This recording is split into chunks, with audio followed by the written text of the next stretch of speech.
الله الرحمن الرحيم. Kitab Mukhtasar fi Sahih al-Imam al-Bukhari lil-Imam Abi Jamrah Al-Bahjatun Nufus.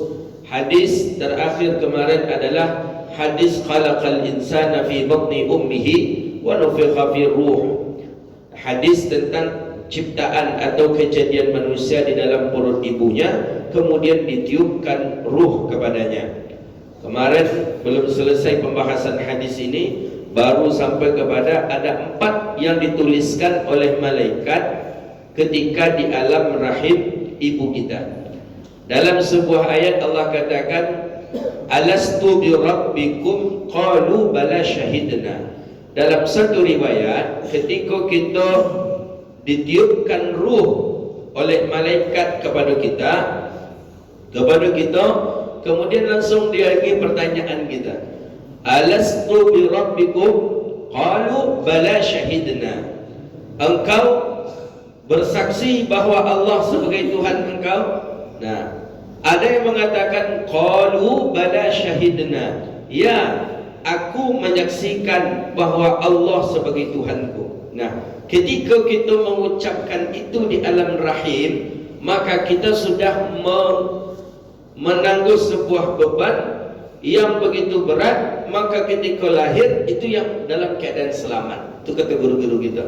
Kan ada anak bayi ketika lahir, ada yang meninggal, ada yang lahir dalam perut ibunya, ada yang dalam perut ibunya meninggal dunia, ada yang baru saja lahir alun pandai bicara, alun mengecek apa-apa lah meninggal dunia, ada yang ketika lahir alhamdulillah selamat sampai kini. Nah, itulah kita diantaranya. Jadi orang yang selamat yang lahir itu orang yang berani mengucapkan qalu bala syahidna. Tapi bagi, ya, dalam kata masyarakat kita, anak yang meninggal dalam perut ibunya atau ketika lahir langsung meninggal dunia, itu dia tak sanggup mengucapkan bala syahidna. Nah, kita pernah mendengar itu dari guru-guru kita. Jadi awak yang lahir kini kok kalau boleh dibahasakan bahasa sok mantap lah gitu. Nah, cuman jadi jelah qalu bala syahidna, lah langsung kita berani ketika di alam rahim ibu kita mengatakan qalu bala syahidna, ya, aku akui Allah sebagai, aku bersaksi Allah sebagai Tuhanku, maka kita telah lahir ke dunia. Maka ketika orang telah lahir ke dunia, ada yang mereka ingat dengan qalu bala syahidna waktu di alam rahim, ada mereka yang tidak ingat sama sekali. Nah, kita di antara orang yang ingat dengan qalu bala syahidna. Buktinya subuh datang ke masjid, salat tidak kita tinggalkan, puasa kita kerjakan, zakat kita lakukan, haji kita lakukan. Berarti kita termasuk orang yang bala syahidna, kemudian kita melaksanakan sesuai dengan janji kita. Nah, begitu. Fi batni ummihi. Kita ulangi kata hadis dari Abdullah bin Mas'ud, hadis dalam Sahih Bukhari. Kejadian manusia yujma'u khalqahu, dikumpulkan khalqahu, khalqah yujma' itu dengan kata ijma', jima' berkumpul. Dengan adanya jima' lah maka terjadi khalqah fi batnih. Karena adanya jima' hubungan suami istri, maka adalah fi batni ummih. Tapi tidak seluruh jima' yang menghasilkan fi batni ummih. Maka oleh karena itu kekuasaannya Allah dikatakan oleh Imam Abi Jamrah rahimahullah ta'ala, kekuasaannya Allah ketika yujma', ketika berjima' suami istri, fakasafah, kemudian masih sperma atau mani, kemudian kekuasaan Allah bisa tertutup daripada rahim. Berapapun masuk sperma segala macam, takkan bisa menembus yang namanya pintu rahim. Itu kekuasaan Allah. Tak bisa manusia untuk melakukan itu. Itu kekuasaan Allah. Berapapun banyaknya. Dan lebih lagi kekuasaan Allah, kata Imam Abi Jamrah, dari sekian banyak yang masuk tadi itu, sekian banyak yang masuk, yang bisa menghasilkan cuma satu.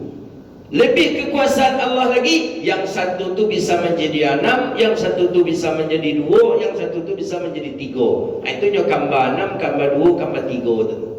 Tak bisa, itu tidak tercerna oleh akal fikiran manusia. Maka kebanyakan hari ini orang orientalis, bahkan orang-orang non-muslim yang mengkaji sains tentang manusia, banyak mereka yang masuk ke dalam Islam karena tak bisa akal mereka tetakal, tak bisa akal mereka mengakali sesuatu daripada kehendak Allah Subhanahu wa taala.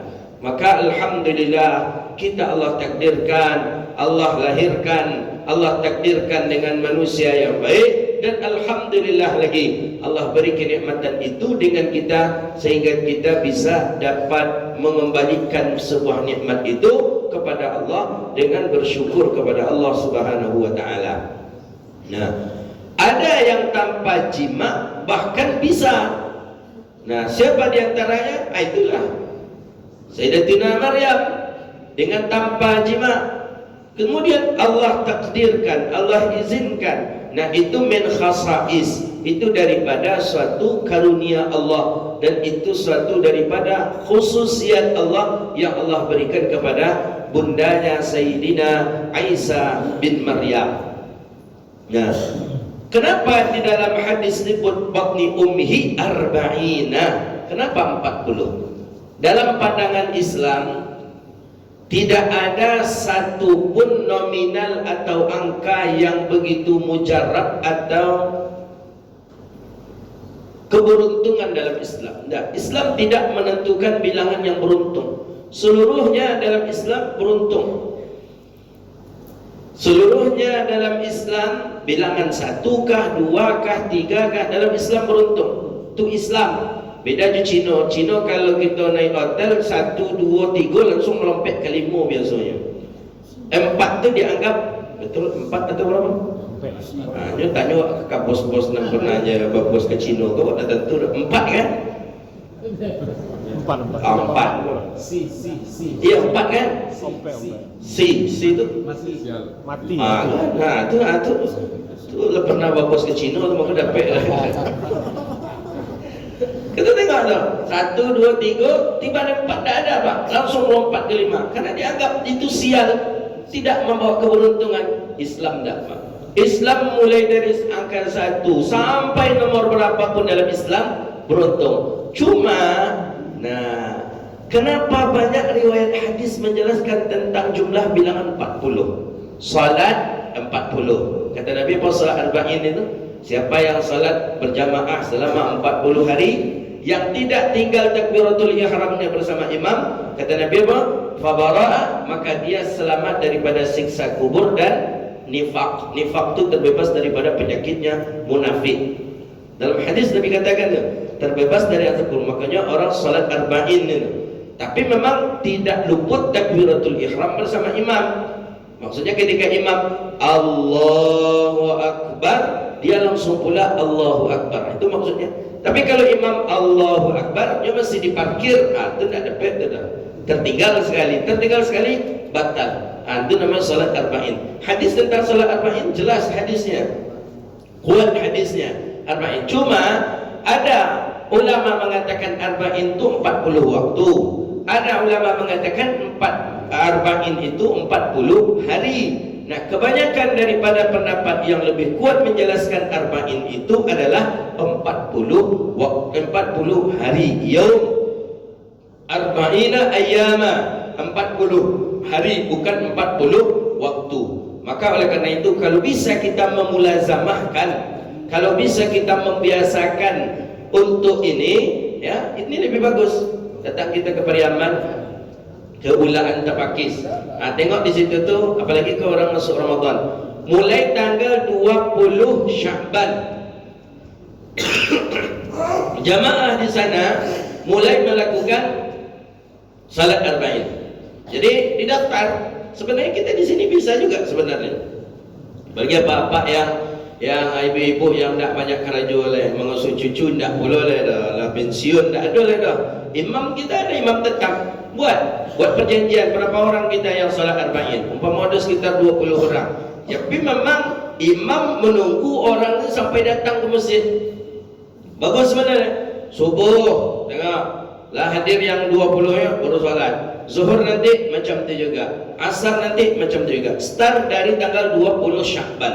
Jadi 10 Sya'ban terbawa 30 Ramadan, pas selesai malam takbir, selesai arba'in kita.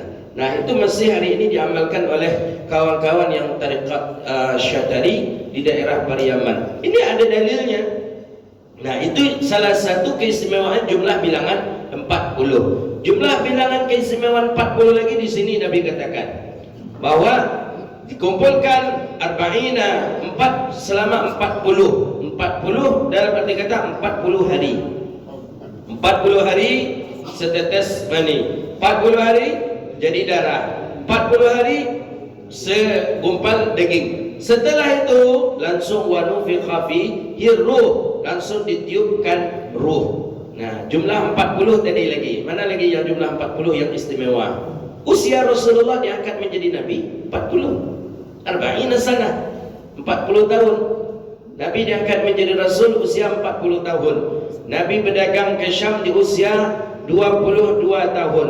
Nabi menikah di usia 25 tahun. Diangkat menjadi Rasul 40 tahun.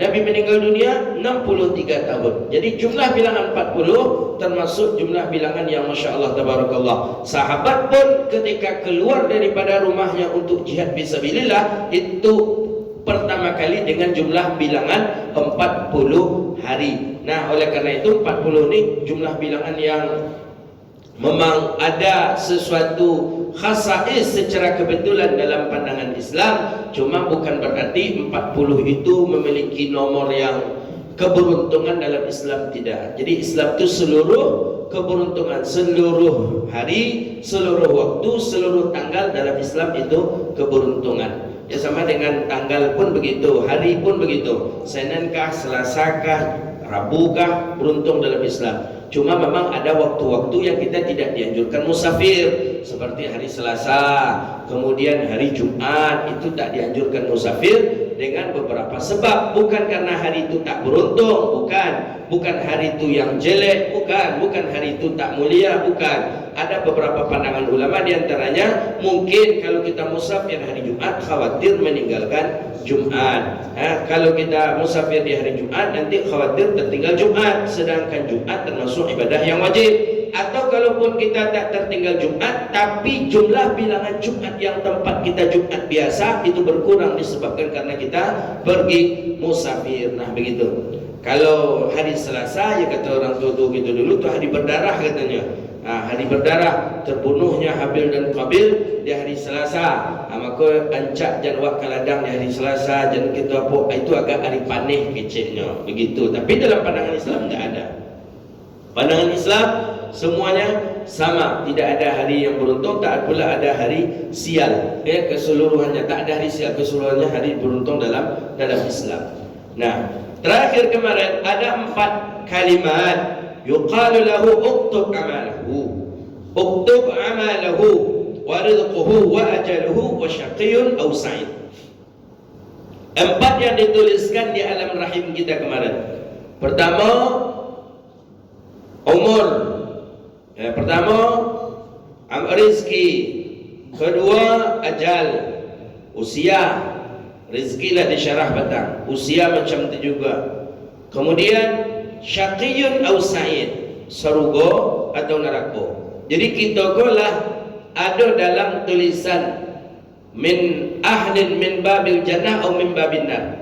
Kalau dalam kitab Majalis Susaniyah Syarah Arba'in Nawawiyah, di pintu surga itu lah ditulis orang-orang yang akan masuk ke dalam pintu surga itu. Siapa orang-orang yang dah masuk pintu surga? Tengok, jika ada nama awak di dalam pintu surga tadi itu, berarti kita termasuk min ahlil jannah. Tapi kalau tak ada nama awak di situ, berarti kita min ahlin nar. Oh, panik kami semayangnya Ustaz. Kami semayang berjamaah, duduk di majlis ilmu, kemudian tapi kami masuk neraka juga, berarti Allah tak adil. Nah, bukan. Allah memasukkan awak ke dalam surga bukan dari semayang tak ada pengaruhnya ke surga. Bukan karena kita zakat, karena kita puasa, tak, bukan itu. Jadi syaqiyun aw sa'id, dalam rahim ibu kita takdirkan, oh si fulan surga, si fulan neraka. Itu sesuai dengan takdir masing-masing, sesuai dengan kehendak Allah terhadap kita masing-masing. Cuma ngapa ibadah? kalau ibadah tadi ku setidaknya mungkin mempersingkat masa kita di dalam neraka. Aturannya kalau awak tak semayang, awak tak berpuasa, awak tak zakat, awak tak apa, 10 tahun di neraka. Tapi dek lay semayang, dek lay zakat, dek lay puasa, kemudian memang takdir kita masuk neraka, mungkin masuk neraka awak sejam 2 jam. Ataupun yaf'alu ma yasha, Allah kan memiliki kehendak. Yaf'alu ma yasha, sesuai dengan takdir kehendak daripada Allah. Maka dalam akidah kita ahli sunnah wal jamaah, bisa saja orang yang maksiat Allah masukkan ke dalam surga, orang yang taat Allah masukkan ke dalam neraka. Sesuai dengan apa? Takdirnya Allah, qudrah dan iradahnya Allah. Oh, kalau begitu Allah tidak adil dalam pandangan kita. Orang yang ahli maksiat dalam pandangan kita, tiba-tiba ketikanya nak meninggal dunia, rupanya taubatnya diterima oleh Allah Ta'ala. Ini hadisnya dilanjutkan oleh Nabi. Apa kata Nabi SAW? Wa inna rajula minkum ya'malu hatta bainahu wa bainal jannah illa zira' faya'lamu alaihi alkitab fayasbiqu alaihi alkitab faya'malu bi'amalin ahlin nar. Ada orang yang ketikanya lah kamu meninggal dunia, ajalnya lah ketiba, lah kamu meninggal dunia lah ditengokkan amalan-amalannya, amalan kita, amalan apa. Rupanya banyak yang di kerajaan Salamokor nampaknya dengan amalan saleh, rupanya ria. Nya banyak sedekah, rupanya ria. Nya sabit ke orang, nya umrah tiap tahun, rupanya untuk mempamerkan kekayaan hartanya saja. Nampak pandangan manusianya taat, tapi dalam catatan amal min ahli nar, inyo bagian daripada ahli neraka. Bisa mereka masuk ke dalam neraka Allah, meninggal dalam keadaan su'ul khatimah. Begitu juga ada orang yang beramal dengan amalan ahli neraka, maksiat sebenarnya. Tidak ada nindak melakukan maksiat dengan judinya, ribanya, zinanya, khamarnya, segala macam maksiat. Fayasbiqu alaihi alkitab, ditengokkan pula kepadanya catatan amalnya, rupanya pernahnya beramal dengan satu amalan, tapi amalan yang dia kerjakan itu besar menurut Allah. Faya'maluna bi ahlil jannah, maka Allah masukkannya ke dalam surganya Allah. Jadi kita di dunia ko, tujuan kita untuk beribadah kepada Allah itu adalah pertama syukur. Syukur kepada Allah. Allah lah jadikan kita dalam keadaan selamat, tanpa aib, tanpa cacat. Kedua, Allah masih beri peluang kepada kita rezeki yang banyak, rezeki yang lapang, usia pun panjang. Nah, itulah kita syukur kepada Allah Subhanahu wa taala. Hasil daripada itu kita serahkan kepada Allah. Jadi makanya kan dalam niat salat itu kalau jadi itu lillahi rabbil alamin. Bukan lil jannah.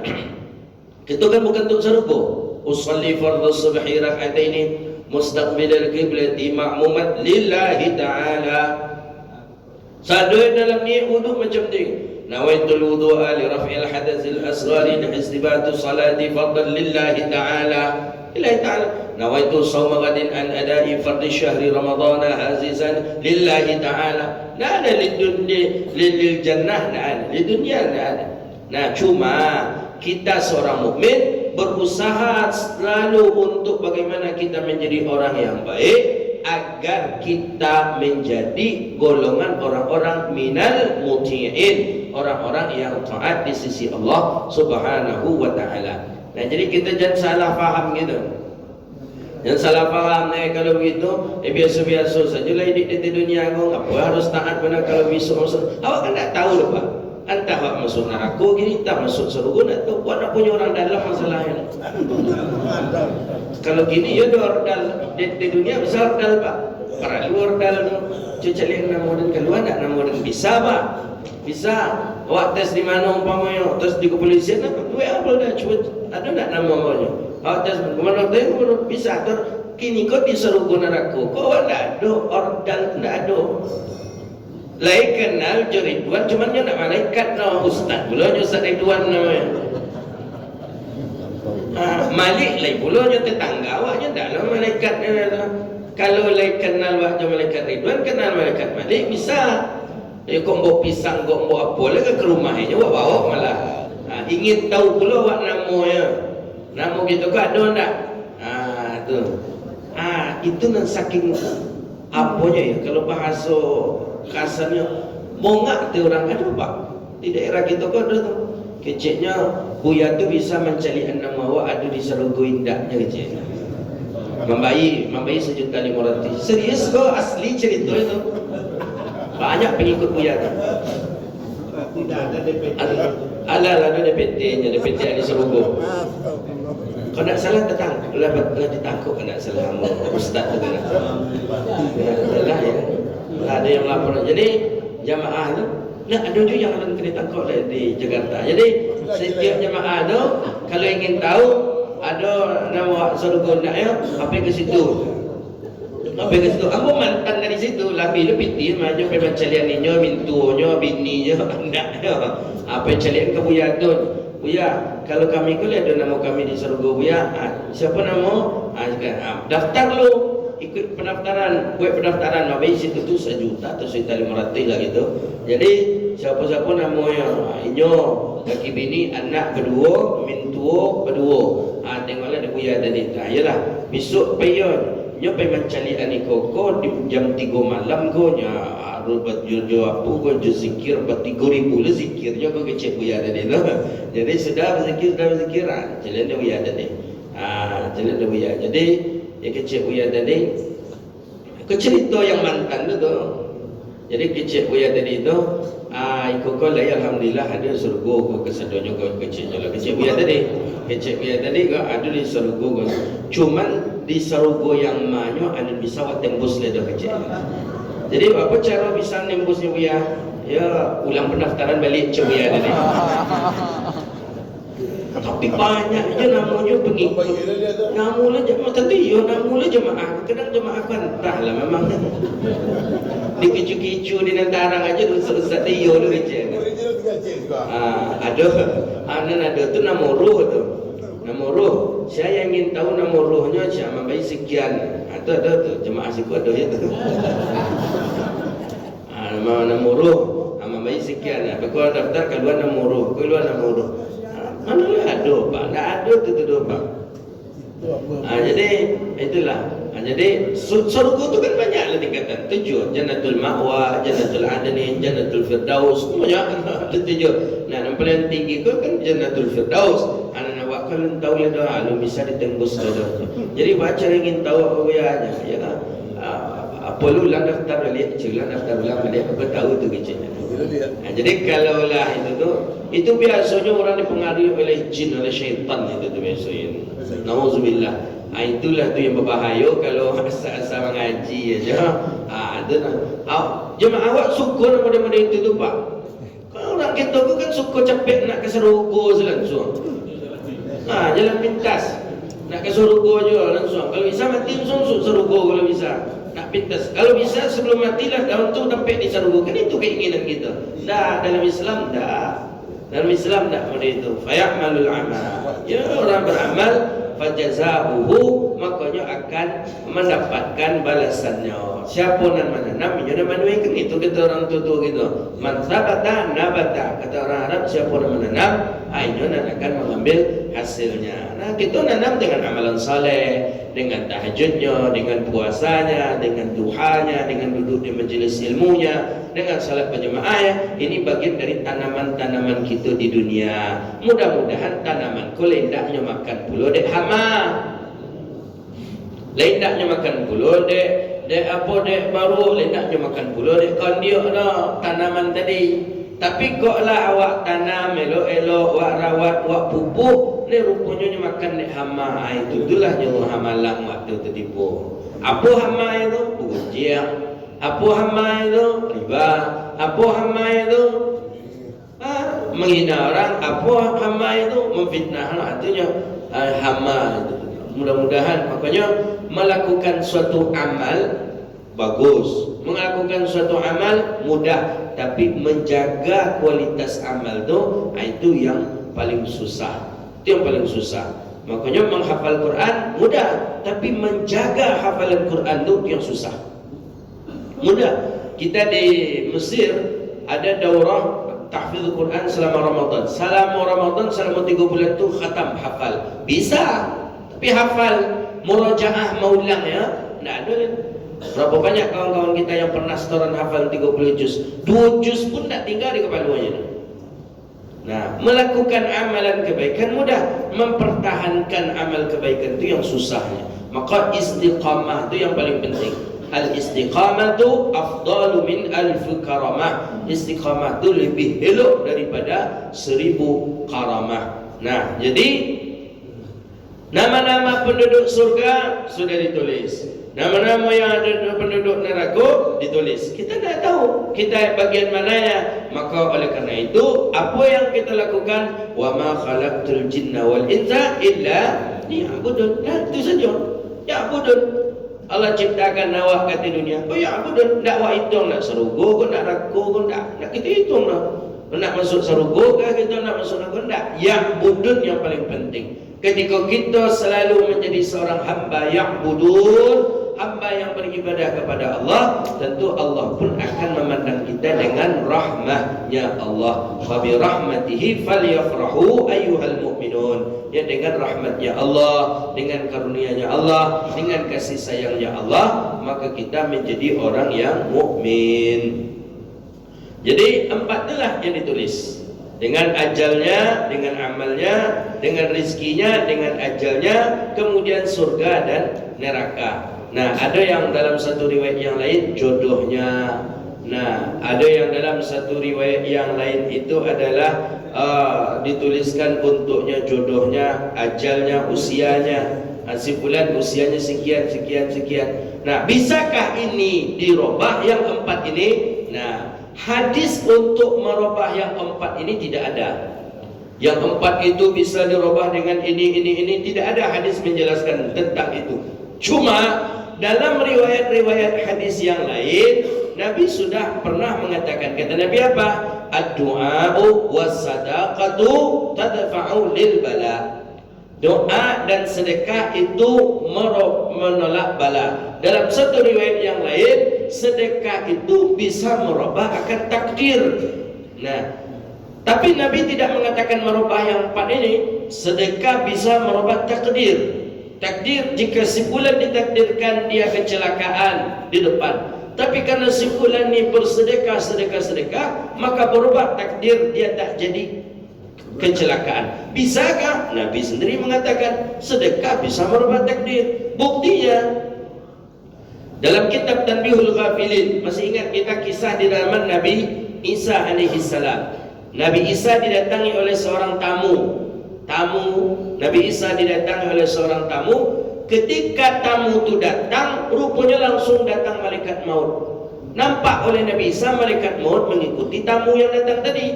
Cuma tamu ni tak tahu kalau dia sedang diikuti oleh malaikat maut.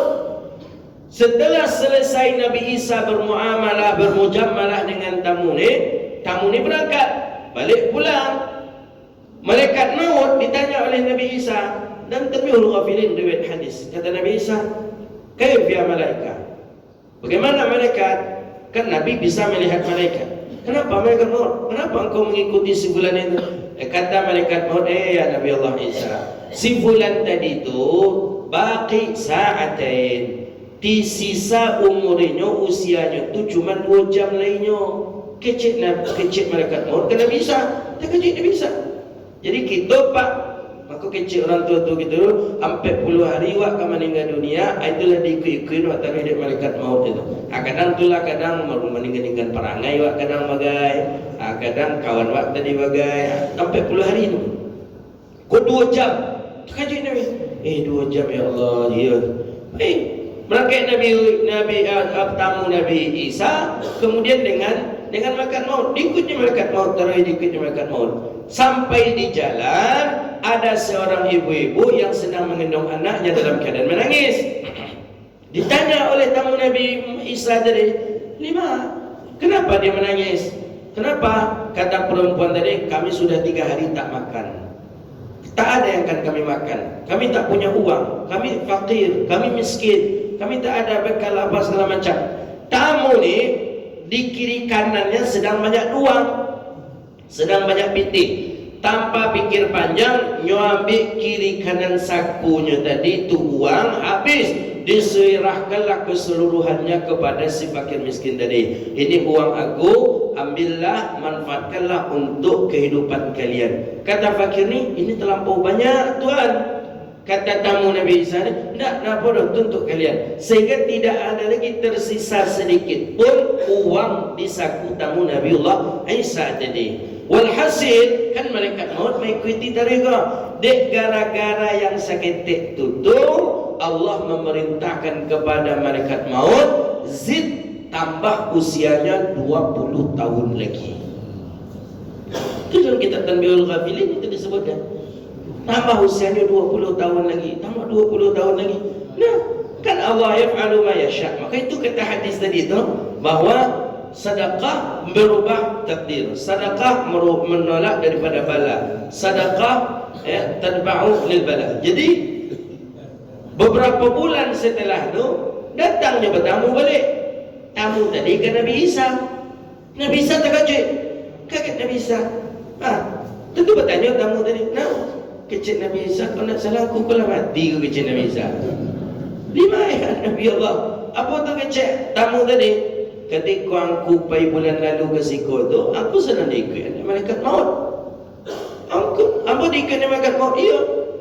Kecil malaikat maut, sisa usia engkau, sisa cuma 2 jam saja lagi. 2 jam tu lah yang ku tu. 2 jam tu mesti engkau meninggal. Kenapa?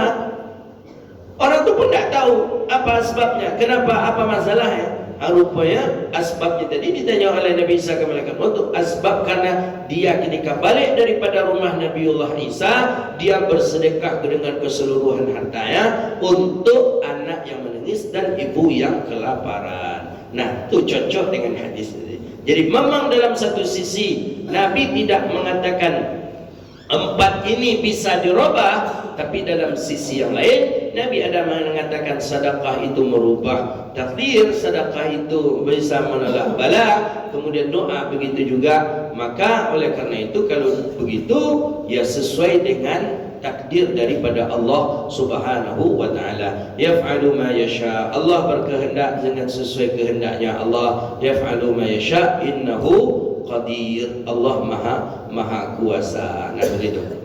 Awak tentu dah dapat entah 2 jam, entah 1 jam memang. Jadi kalau ada orang berkata di jalan tu akhirnya salah kesadanya. Cincin buka cincin tu, galang buka galang tu, subang buka subang ameh tu. Ya, kalau main tu 2 jam bertambah 20 tahun lagi. Kalau awak lah baru umur 70 tahun, bertambah 20 tahun lagi. Lumayan tu 90. Lumayan lah tu.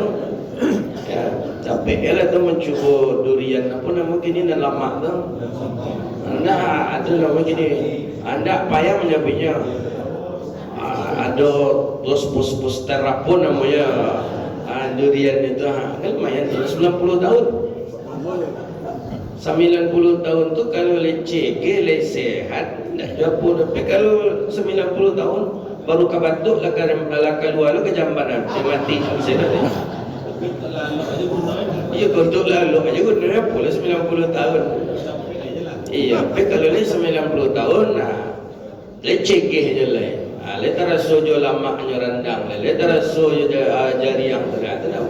Tapi kalau dah 90 tahun, 80 tahun batuk akan keluar ke jamban, bersin akan keluar ke jamban. Ya. Tambah umur jauh 20 tahun lebar. Jadi Bapak Ibu yang dirahmati Allah Subhanahu wa taala, maka kecil Nabi apa? Yang selok-elok manusia itu bukan yang panjang umurnya, ya, bagus amalnya, tapi apa? Man hasuna amaluhu, orang yang bagus amalannya, ya. Tapi yang paling anjat itu memang hasuna amal wa thala umruhu, orang yang panjang umurnya elok pula amalannya, itu yang paling mulia. Ya, tapi kalau hendak ya kaya elok dah, ancak pendek amal, pendek usia tapi elok amalan. Imam Syafi'i meninggal di usia 50 tahun. 50 Imam Nawawi meninggal di usia 45 tahun. Tapi Masya Allah luar biasa. Hasilnya sampai gini. Kitab-kitab beliau dibaca oleh orang sampai gini. Pendapat-pendapat beliau disebut orang sampai gini. Bahkan hujah-hujah beliau diamalkan oleh orang hari ini. Nah, walaupun usia beliau 54 tahun, tapi amalannya panjang. Lah berapa tahun beliau meninggal dunia, karangan beliau masih dibaca orang. Pendapat beliau masih dipakai oleh orang. Bahkan nama beliau pun masih diistimewakan, dikhususkan oleh orang. Nah, itu yang awak niokan. Tapi kok kepanjangan umur, tapi nak ada ke disabi elok awak ada orang dah, dia lain dah. Dia lain dah. Nanti awak sobok aja orang lanjutnya mati apa? Lain. Kawan minum kopinya masalah ikuti aja. Iya, orang masalah kopi ikuti. Jadi dia sobok je kawan dia mati apa tu lain lewat. Lamu apa tu lain. Berbuket ketik dan lu teka dan lu apa tu lah gaya je kecil. Kan lain tu maksudnya tu. Alihnya mati apa tu lah pun dia lamu apa tu mati je kan. Rupanya cari oh apa tu punya ilmu hitam. Jadi apa tu bisa matinya kalau berbuka atau rumah sebelah tu berpancung batang pisang baru mati apa. Ada apa bila itu. Jadi yang mati yang lambat mati ke perlu curiga aja. Lah sekampung orang menyumpai nak mati ya. Lah senegara orang menyumpainya pada itu je baru nak mati ya. Ada apa bila itu. Ada pertanyaan? Silakan.